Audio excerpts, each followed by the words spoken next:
மக்கள் தொலைக்காட்சி நேயர்கள் அனைவருக்கும் அன்பான வணக்கம். இன்றைக்கு ஆன்மீக குட்டி கதைகள் நிகழ்ச்சியில் நம்ம என்ன கதையை சிந்திக்க போகிறோம் அப்படின்னு பார்த்தா, இது எல்லாருக்கும் தெரிந்த ஒரு கதை. இதை நம்ம நிறைய நேரம் காட்சியாக பார்த்து சந்தோஷப்பட்டிருப்போம். இன்றைக்கு அதை கதை வடிவமாக பார்ப்போம்.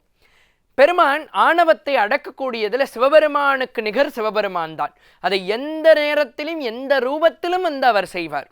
இது நம்ம தெரிந்த விஷயம்தானே. அப்படி ஏமநாத பாகவதரை விரட்டி அடித்து பாணபத்தரருக்கு அருள் செய்த படலத்தை திருவிளையாடல் புராணத்திலிருந்து இன்னைக்கு நம்ம பார்க்க போகிறோம். மிக அற்புதமான கதை, இது சுவாரஸ்யமான கதை.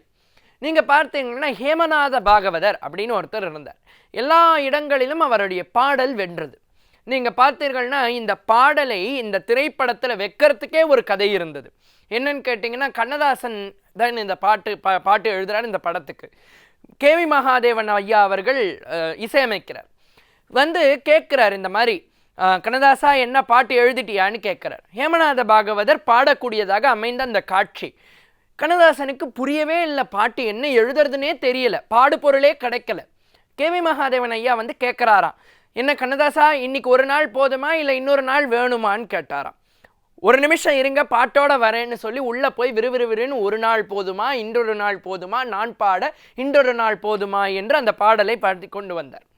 அப்படி இந்த பாடலை பாட்டிலே மிகச்சிறந்த சக்கரவர்த்தியாக திகழ்ந்தவர் ஹேமநாத பாகவதர். என்னதான் எவ்வளோ பெரிய சக்கரவர்த்தியாக இருந்தாலும் ஆணவம் என்பது வந்துவிட்டால் அவன் அடியோடு அழிந்துதான் போக வேண்டும். பாண்டிய நாட்டுக்கு வருகிறார், பாடுகிறார். பாடி முடித்து விட்டு கேட்கிறார், என் பாட்டுக்கு இந்த பாண்டிய நாட்டை விலை கொடு, அனுமதி கொடு, அடிமையாக்கி கொடுன்னு கேட்கிறார். பாட்டுக்கு பாண்டிய நாடு அடிமையாகுமா? இது என்ன சோதனை? இது பாண்டிய நாடு என்பது கலைகளுக்கு சிறந்த நாடு. இன்றைக்கும் நீங்கள் மதுரையில் பார்த்தீங்கன்னா இயல் இசை நாடக மன்றம்ங்கிறது மதுரையில் தான் இருக்குது. அப்படி கலைக்கு பெயர் போன நாட்டில் பாட்டுக்கு உனக்கு அடிமையாக வேண்டுமா என்று மன்னன் கேட்டான். நாளை என்னோடு சரிசமமாக ஒருவன் பாட வேண்டும். அப்படி பாடவில்லை என்று சொன்னால் என் பாட்டுக்கு பாண்டிய நாடு அடிமையாகும். அப்படி பாடிவிட்டான் என்று சொன்னால் அந்த மாதிரி ஒரு நிலைமையே வராதே அப்படின்னார். இல்லை சாமி, நீங்கள் சொல்லுங்க அப்படின்னார் மன்னர். அப்படி பாடிவிட்டான் என்று சொன்னால் பாண்டிய நாட்டுக்கு என் பாட்டு அடிமை அப்படின்னார். பந்தயம் உருவாயிடுச்சா? எந்த பாடகனும் வரலை. ஐயோ, பாணபத்த இவரா, ஹேமநாத பாகவதரா, ஐயோ ஹேமநாத பாகவதரா, ஐயோ ஹேமநாத பாகவதரா, நான் வரமாட்டேன் எல்லா பாடகர்களும் போயாச்சு. இந்த நேரத்தில் பாணபத்திரர் என்று ஒருவர் இருந்தார். அவர் கோவிலில் பக்தி பாட்டு பாடுறதான் அவர் வேலை. சில பேர் கோவிலில் பாடுறவங்க வெளியில் போய் கச்சேரி பண்ண மாட்டாங்க. கச்சேரி பண்ணுறவங்க கோவிலில் பாடுவாங்க. ஏன்னா கோவிலில் பாடுறதுங்கிறது இறைவனுக்கு செய்யக்கூடிய கைங்கரியமாக நினைப்பாங்க. அப்படி பாணபத்திரரை கூப்பிட்டு பாட சொல்கிறாங்க. பாணபத்திரருக்கு ஒன்றுமே தெரியாது. ஐயோ, ஹேமநாதரிடத்திலே யான் பாட முடியுமா அப்படின்னு கேட்டார். நாம் விடியறதுக்குள்ள மன்னர் கூப்பிட்டு கட்டளை போட்டுட்டார், பாணபத்திரர் தான் பாடணும், வேற யாரும் பாடக்கூடாது, பாணபத்திரர் பாடி வெற்றி பெற்றே ஆக வேண்டும்ட்டார். என்னால் முடியாது, நான் இன்றோடு இந்த ஊரை விட்டு கிளம்புறேன்னார். அப்போ அவர் மனைவி தடுத்து சொல்கிறார், நீங்களா பாட போறீங்க? உம்முள்ளிருந்து சிவபெருமான் தானே பாடப்போகிறார், நீங்கள் ஏன் கவலைப்படுறீங்க அப்படின்னு. பெருமான் விறகு விற்பவராக வந்தார். ஹேமநாத பாகவதர் அன்றைக்கு கண்ணயர்ந்தார். கண்ணயரும் போது இவர் பாடுகின்ற பாட்டில் கண்ணதாசன் அந்த பாட்டை மிக அழகாக எழுதுவார். திருவிளையாடல் புராணத்திலே பரஞ்சோதி முனிவர் அந்த பாடலை மிக தெளிவாக எழுதினார். கண்ணதாசன் அதை எளிமையாக்கி சொன்னார். நான் அசைந்தால் அசையும் அகிலம் எல்லாமே அறிவாய் மனிதா, உன் ஆணவம் பெரிதாய், ஆளவாய் அழகில் ஆட வந்ததொரு பாடவாயினி மூட வந்ததொரு பாட்டும் நானே பாவமும் நானே, பாடும் உனை நான் பாட வைத்தேனே என்று பாடுகிறார்.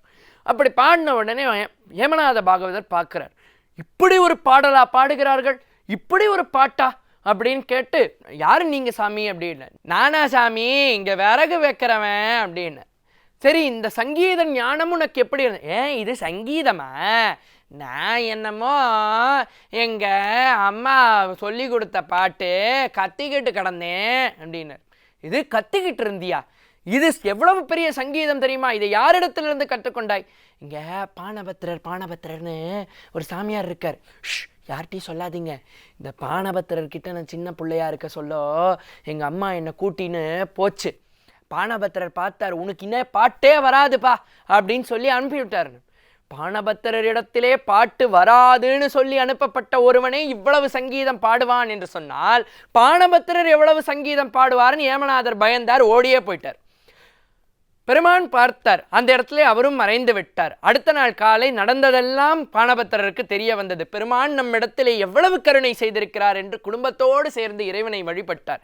அப்போ பெருமான் கஷ்டம் என்று ஒருவன் வந்தால் எந்த ரூபத்திலுமேனும் வந்து எப்படி ஏனும் வந்து அந்த கஷ்டத்திலிருந்து நம்மை காத்து செல்வார் அப்படிங்கிறதுக்கு இது ஒரு அற்புதமான கதை உதாரணம். இன்னொரு நீதி என்ன தெரியுமா இந்த கதையில? எப்பொழுதும் ஆணவத்தோடு இருக்கக்கூடாது, அதே நேரத்தில் இறைவன் மீது முழு நம்பிக்கை இருந்தால் வாழ்க்கையில் வெற்றி பெறலாம். இந்த நீதியை இன்று நீங்கள் தெரிந்து கொண்டீர்கள் என்ற நம்பிக்கையோடு நாளை வேறு கதையிலிருந்து உங்களை சந்திக்கும் வரை உங்களிடமிருந்து விடை பெற்றுக் கொள்கிறேன். நன்றி, வணக்கம்.